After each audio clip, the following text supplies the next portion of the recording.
والفجر وليال عشر والشفع والوتر والليل إذا يسر هل في ذلك قسم لذي حجر ألم تر كيف فعل ربك بعاد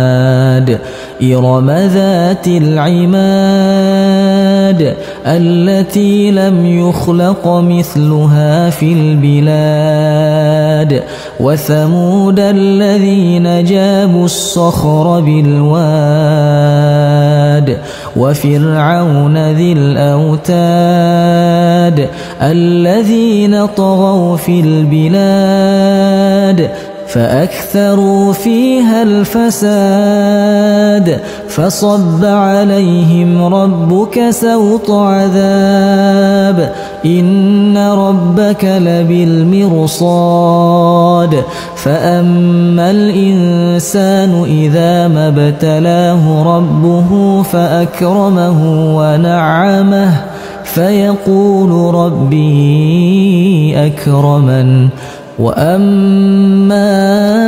إذا ما ابتلاه فقدر عليه رزقه فيقول ربي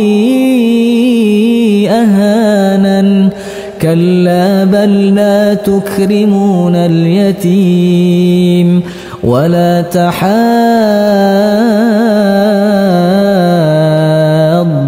على طعام المسكين وتأكلون التراث أكلا لما وتحبون المال حبا جما كلا إذا دكت الأرض دكا دكا وجاء ربك والملك صفا صفا وجيء يومئذ بجهنم يومئذ يتذكر الإنسان وأنى له الذكرى يقول يا ليتني قدمت لحياتي فيومئذ لا يعذب عذابه أحد ولا يوثق وثاقه أحد يا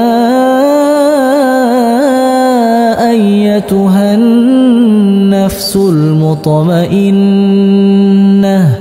ارجعي إلى ربك راضية مرضية